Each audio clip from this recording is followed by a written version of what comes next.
Alright, so I'm going to try to make this video as quick as I possibly can because I seem to lose my audience pretty quick. But don't you hate when you're going on YouTube or you're researching a product and you finally do enough research to pull the trigger and buy it?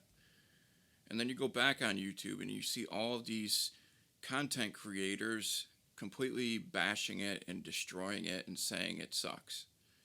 Or that Canon r5c could be the best video camera if it had this one little change. And it's like, if you really wanted a video camera, go buy a video camera that specifically focuses on video. People cry about the battery life. What do you expect from a tiny battery? If you want a full frame cinema camera, go buy one that's dedicated for video. I like this 6K red Komodo. This is my A camera. This is what I use for everything. And I just cannot stand when people bash a product because of these little tiny things. Who cares about how noisy the autofocus is and how bad the battery life is? Go create something. Who cares about all of the gear and stuff? I like gear that solves a problem, not gear that every YouTuber is using, so I need to use it too.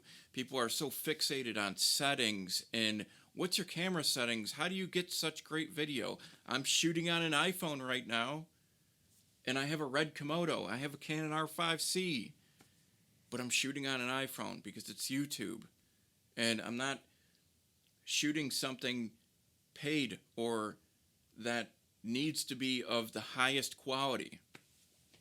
There are different tools for different jobs. I have 4 Sennheiser microphones, and these are my doubles. I have an MKH 50, 60, 70, the 416. I have a ton of Sennheiser microphones, and they're all specific for specific jobs. If I was shooting on a beach and there was water and waves behind me, I'm going to turn this away if I need pinpoint accuracy. Do you think you could hide this in a visor? No, you can't, because you need a specific mic for a specific job. And for that, I'm going to use a DPA 4097. This is a great microphone for hiding in places that you need microphones to not be seen. I have a 4018 and a 4017. These could be both hideaway microphones, but it's easier if I just use a 4097. These are industry standard microphones, and they're tools for specific jobs. So I buy this Canon r5c because I hear and I see on paper that it pairs well with the red Komodo, so I could use this as a B cam. And I have a red Monstro too. There's so many things out there, and we are so spoiled with autofocus and shooting in log and 32-bit float, even though I never use it. We're spoiled with so many things, and I hear people, I can only imagine being the camera company that are releasing these awesome cameras and hearing, your camera could have been the greatest if your HDMI port was full HDMI. Do you really need that? Because there's dedicated, I needed a video camera that did photos. You cannot shoot photos on a red Komodo. You can't shoot photos on a red Monstro. I'm sure you could take screen grabs, but that would be just stupid. So I bought a Canon r5c because it's a great gimbal camera. The lenses for it, I already own all of the Canon RF lenses, so I might as well buy Canon R5.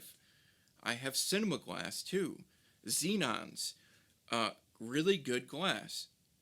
But I hear so many people just saying these stupid, minute things. that help nothing. How about this? How about go take a camera and go tell a story? That is what these cameras are made to do. They are not made to show off and say, this camera could be great, but it just doesn't have this. Or the battery life sucks. So go buy a video camera that you can use a V-mount with. Or just don't, if you only need to do photos and videos sometimes, then why even buy a Canon r5c? It's got cinema settings. I just don't understand it. People are so fixated on these settings and can it do this and can it do that? Can it do 422? Can it do 10-bit? Can it do... It's... Why does it even matter? If you're going to upload it to YouTube, why does it even matter? Because with YouTube compression, it does not matter what you decide you want to record in, unless you're shooting for Netflix or any other big TV company. There's guys that are shooting Netflix films on like 10-year-old cameras, or they're shooting it. I don't want to go off onto a rant, and I feel like this video is turning into a rant, but just know there are specific tools for specific jobs, and quit complaining, because chances are you're talking somebody out of buying a good camera. Just because you're giving them the heads up, okay, the battery life sucks. There's a 30-minute record time. Okay, if Canon took away that 30-minute record time, what do you think it would do to the camera? And you sit here and complain about it. Oh, I can only get 30 minutes of record time, and then I got to let my camera cool down.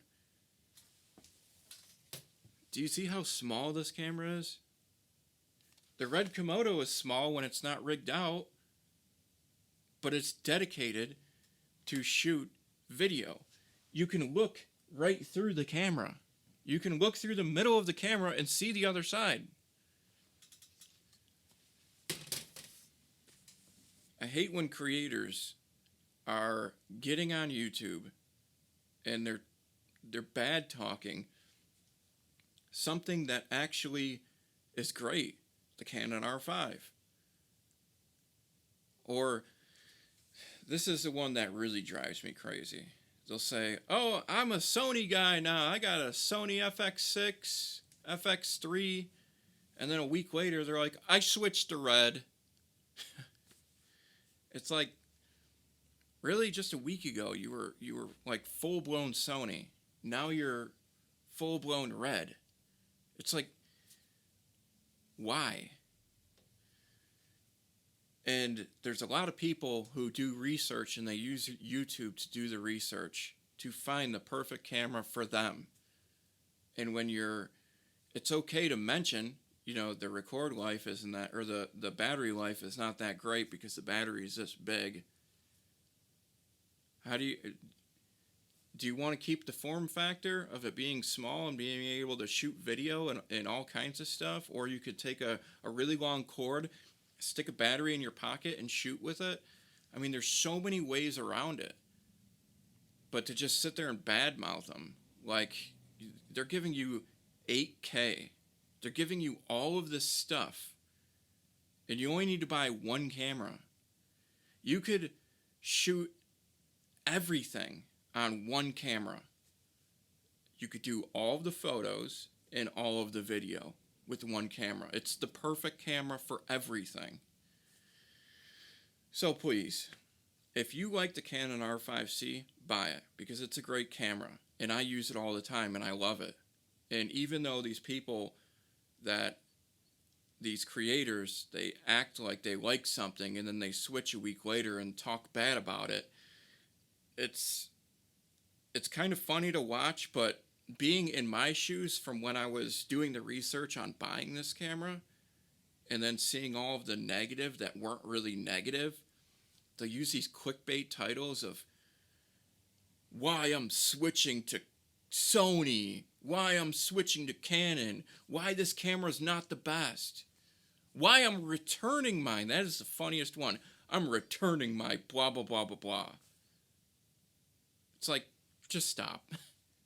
It's laughable because you're telling all of your friends that you're returning. I don't think I've ever returned anything. Ever. I buy stuff. If it solves a problem, great. If it creates a problem, then I'm going to tell you what problem it creates. And I'm not going to take a little problem like this teeny tiny micro HDMI port and say that that's a really bad problem, because it's not. They make cords that go to that. Anyways, you get my point.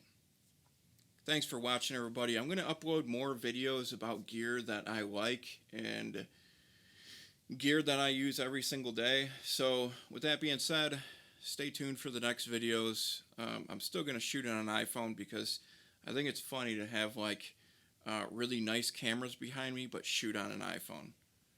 See you guys.